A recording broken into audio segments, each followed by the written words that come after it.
The bald guy stopped a hot girl walking by. "Hi, can I ask you a quick question?" "Sure." "When did you become a traitor to your race?" He insulted her black husband and even tried to touch her pregnant belly. The poor girl fell. The thug even kicked her in the stomach, and then they drove away directly. The girl was rushed to the hospital. Her husband arrived furious, asking who did this to her. "It's shaved tattoos. They know you." The cop realized it might be connected to a case he had worked on a few days before. It was supposed to be a routine questioning, but things escalated into a heated argument. What those affirmative action? Hey, hey, OJ, hey, don't you move. You okay, bro? No. The bald guy had managed to escape in the chaos.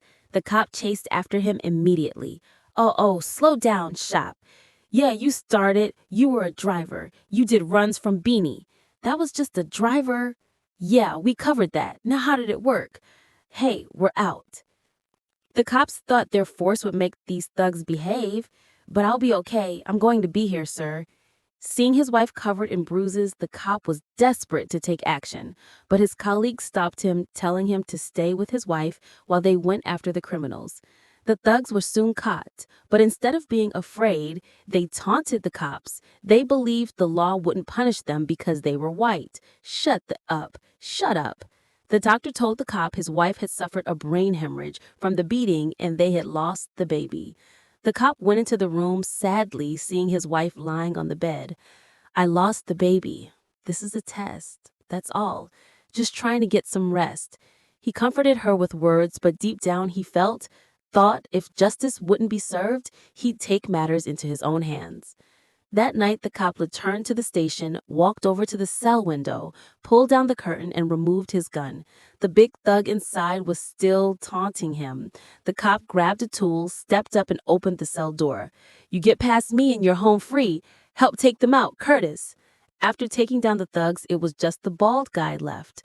The cop walked out, grabbed another weapon. "You get past me, you're home free," and opened the next door. "Get." By the time the other cops arrived, the thugs were lying on the floor. The cop was sitting there expressionless. His colleague thought he was a fool. The thugs had wanted this to happen. He should let it go. At least he could keep his job. "I've been following his teachings for years.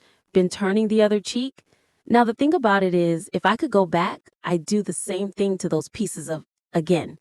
I'd do the same thing again and again, even though I know it's your sin. The Bible says, see that no one pays evil for." Sometimes we pay without a word.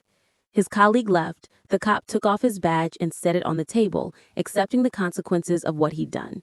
Without the protection of his badge, the cop and his wife were out buying snacks one day. A van suddenly pulled up, screeching to a stop in front of them. The door flew open and a thug pulled out a gun, firing a burst of bullets. Both of them were hit and collapsed in pain. Turned out, two of the thugs had survived that day, leading to this tragic end. What do you think? Was the cop right in what he did?